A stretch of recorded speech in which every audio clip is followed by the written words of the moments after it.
সপ্তম শ্রেণীর শিক্ষার্থীরা, এসব পড়াশোনা করি চ্যানেলের পক্ষ থেকে তোমাদেরকে অনেক অনেক অভিনন্দন। আজকে আমরা পাঞ্জেরি গাইডের হচ্ছে যে ধারাবাহিকভাবে 2.2 এর যে সৃজনশীলগুলো করছিলাম আমরা সেগুলো সলভ করছি। তো আমরা 10টা সৃজনশীল ইতিমধ্যে করে ফেলেছি। যারা দেখোনি, আমরা ভিডিওর নিচে ডেসক্রিপশন বক্সে লিঙ্ক দিয়ে দেবো, সেখান থেকে দেখে নেবে। আজকে আমরা এইখানে যে কিছু কোশ্চেন রয়েছে সৃজনশীল রচনামূলক প্রশ্ন, এইখানে যে 1 নাম্বারটা ছিল সেটা আমরা সলভ করছি। শ্রেষ্ঠা 40,000 টাকা মাসিক বেতনে চাকরি করেন, আবার রূপন্তী একটি ঘড়ি 5,600 টাকায় বিক্রয় করায় যত ক্ষতি হয় 6,000 টাকায় বিক্রয় করায় তার 3 গুণ লাভ হয়। তো ক নম্বরে চাওয়া হয়েছে $1 সমান 84.50 টাকা হলে 8,000 ইউএস ডলারে কত টাকা হবে। তো আমরা আগে ক নাম্বারটা সলভ করে ফেলি।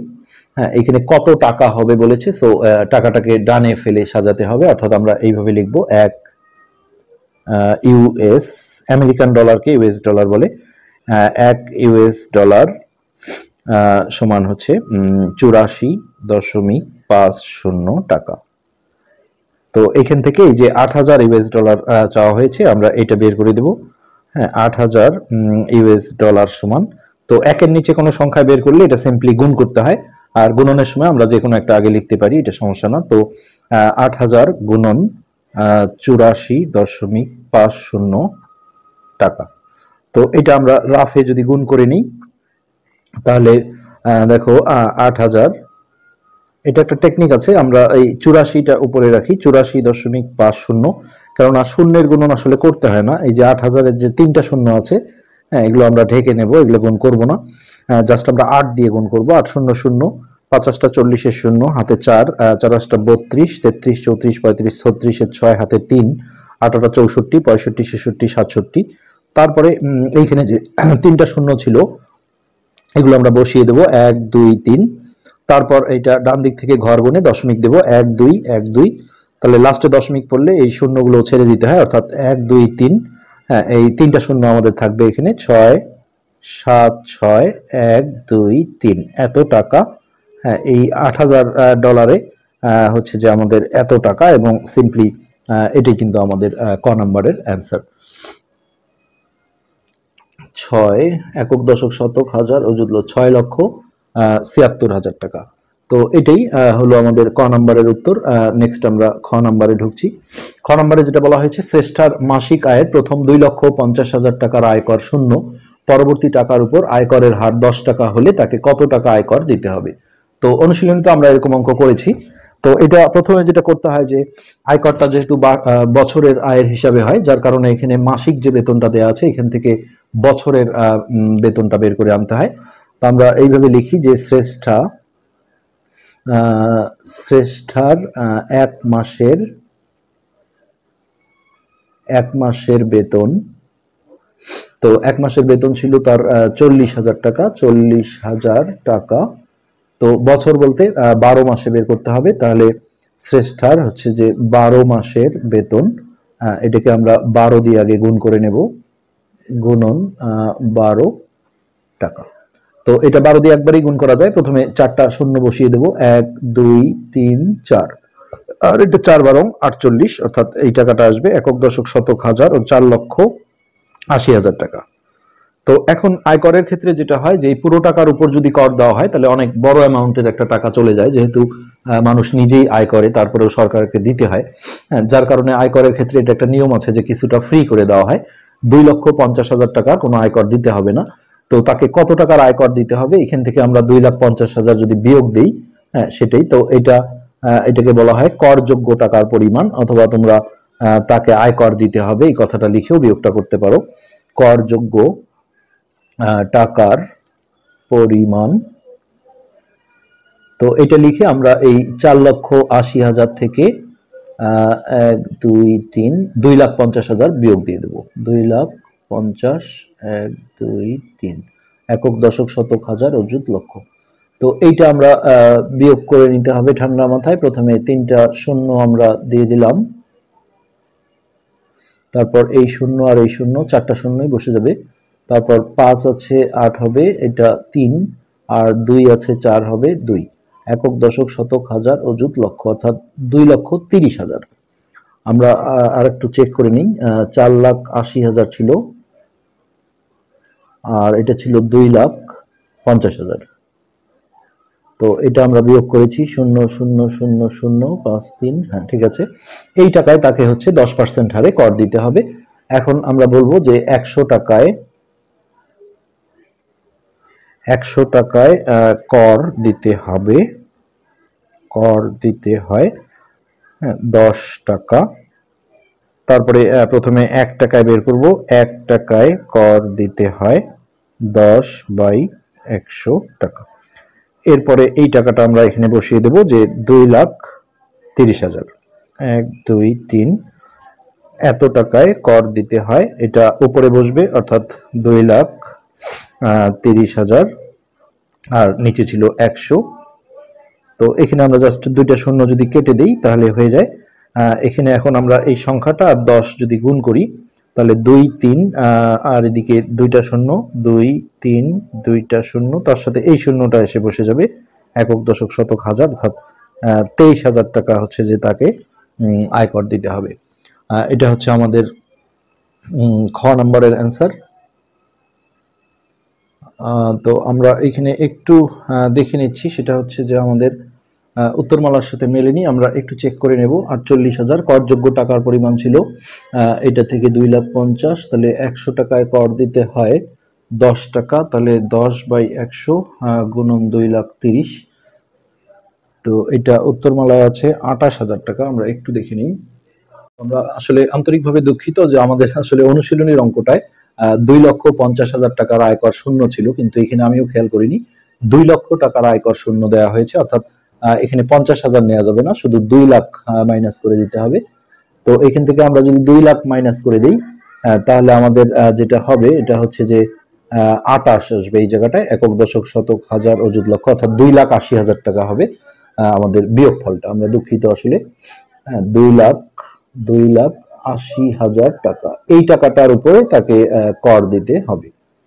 তো সিম্পলি আমরা এই জায়গাটায় তাহলে কারেকশন আসবে আমাদের, এই জায়গাটা আমাদের 2,80,000 বের করতে হবে, 2,80,000 টাকায় কর দিতে হয়। তাহলে এই লাইনটা আমাদের ঠিকই ছিল 10/100, আর তার উপরে আমরা এইটা দিয়ে দেব যে 2,80,000।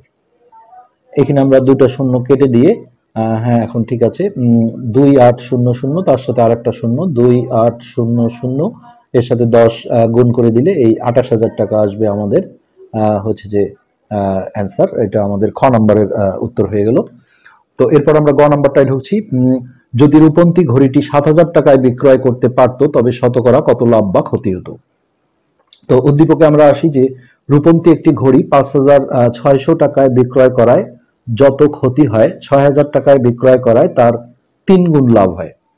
হ্যাঁ, তো যদি রূপন্তী ঘড়িটি 7,000 টাকায় বিক্রি করতে পারতো তবে শতকরা কত লাভ বা ক্ষতি হতো। তো এটা আগে আমাদের আসলে ক্রয় মূল্যটা বের করে আনতে হবে, যেটা অনুশীলনীতে 11 নম্বর মেবি অঙ্কটা ছিল। হ্যাঁ, তো এইখান থেকে আমরা দেখো ক্রয় মূল্যটা আগে ধরে নেব। ক্রয় মূল্যটাকে আমরা হচ্ছে যে ক ধরে নেব। এই জায়গাটায় আমরা গ নম্বরে আসছি। মনে করি ঘড়িটির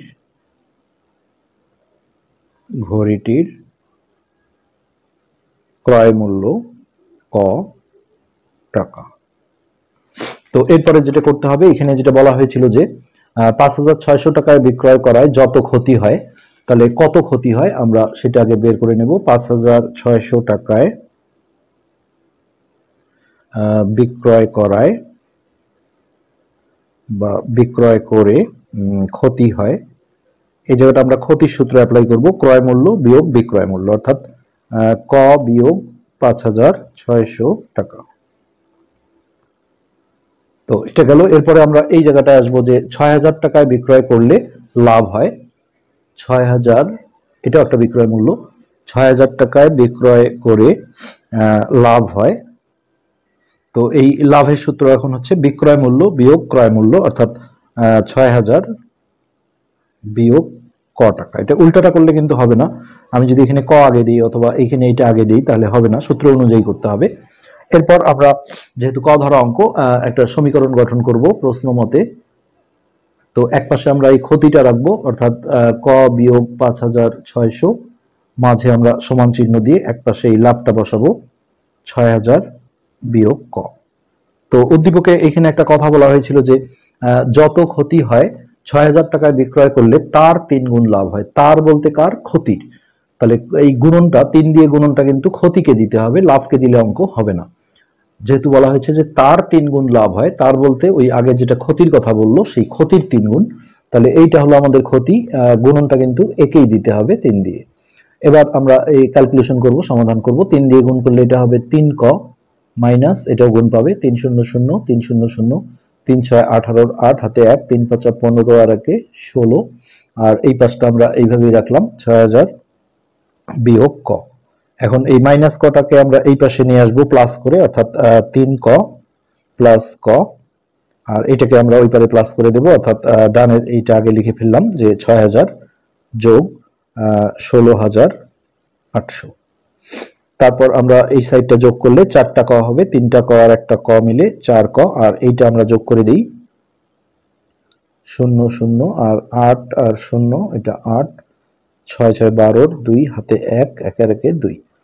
নেক্সট আমরা এখান থেকে ৪ দেখো কয়ের সাথে গুণন আছে, ওই পারে গেলে ভাগ হয়ে যাবে। এটা অনেকেই ভুল করে আবার মাইনাস করে দেয় যে কোনো চিহ্ন নাই মানে প্লাস, ওই পারে গেলে মাইনাস হবে, কিন্তু এই চলকটার সাথে সম্পর্ক দেখতে হয়। এটা যেহেতু গুণন আছে ওই পারে গেলে অবশ্যই ভাগ হবে। তো ২২,৮০০ ভাগ হচ্ছে ৪। তো এটা আমরা কাটাকাটি করে দিই, ৪ ৫ ২০, ২০ ২১ ২২ ২৮, ৪ ৬ ২৪, ২৫ ২৬ ২৭ ২৮, সরি ৪ ৭ ২৮ মিলেই যায়।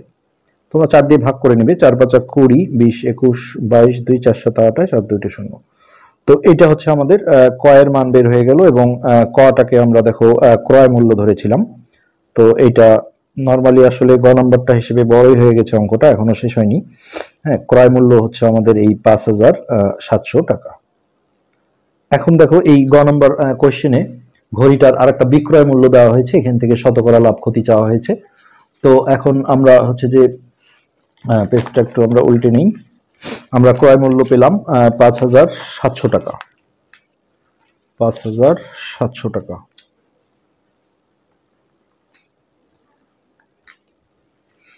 $৫,৭০০ আমাদের ক্রয় মূল্য, আর অঙ্কে দেখো বিক্রয় মূল্যটা দেওয়া ছিল, আমরা সেটা একটু তুলে নিয়ে আসি।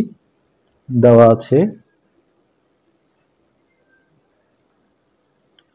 বিক্রয় মূল্য, কোশ্চেনে যেটা বলা ছিল বিক্রয় মূল্য হচ্ছে ৭,০০০ টাকা। আর যে অঙ্কে লাভ বা ক্ষতি বলে সেখানে আরেকটা লাইন বেশি লিখতে হয়, যে কোনটা দেখে তুমি বুঝলে যে লাভ হয়েছে নাকি ক্ষতি হয়েছে। অর্থাৎ আমাদের ক্রয় মূল্য দেখো ৫,৭০০ টাকা আর বিক্রয় মূল্য ৭,০০০ টাকা, তাহলে বিক্রয় মূল্য বড়, বিক্রয় মূল্য বড় বা বেশি হলে লাভ হয়, এই লাইনটা এখানে লিখে দিতে হয়। বিক্রয় মূল্য বেশি বলে লাভ হবে। এরপরে আমাদের লাভের সূত্রে চলে যেতে হবে। আমরা জানি লাভ সমান বিক্রয় মূল্য বিয়োগ ক্রয় মূল্য, বিক্রয় মূল্য বিয়োগ ক্রয় মূল্য। তো বিক্রয় মূল্য হচ্ছে আমাদের ৭,০০০ বিয়োগ ক্রয় মূল্য হলো ৫,৭০০, এই টাকাটা আমাদের লাভ হয়েছে। তো এটা আমরা যদি বিয়োগ করি ০ ০ ৭ আছে ১০ হবে ৩, হাতের এখানে আসলো ৬ ৬ আছে ৭ হবে ১, ১৩০০ টাকা। তো শতকরা লাভ ক্ষতি হিসাব করতে গেলে তোমাদের সবসময় জানতে হবে লাভ বা ক্ষতি যেটাই হোক সবসময় ক্রয় মূল্যের উপরে হিসাব করা হয়, অর্থাৎ এই বাম পাশে ক্রয় মূল্যটা রাখতে হবে। ক্রয় মূল্য হলো ৫,৭০০, তাহলে এইভাবে সাজাতে হবে। ৫,৭০০ টাকায়, ক্ষতি হলেও তাই, এটা দিয়েই সাজাতে হবে। এত টাকায় লাভ হয় ১৩০০ টাকা। তারপরে শতকরায় চাওয়ার কারণে আমাদের ১০০তে বের করতে হবে, তার আগে ১-এ গেলাম। ১ টাকায় ১৩০০ ভাগ ৫,৭০০ টাকা। এরপরে আমরা এখানে ১০০তে দিয়ে দেব, এটাই অটোমেটিক পার্সেন্ট হয়ে যাবে। তো এই ১০০টা আমরা উপরে দিই, ১৩০০ গুণন ১০০ ভাগ হচ্ছে ৫,৭০০। তো আমরা এই শূন্য দুটো ক্যান্সেল করে দিলাম। তো এটা খুব একটা কাটাকাটি হওয়ার চান্স নেই।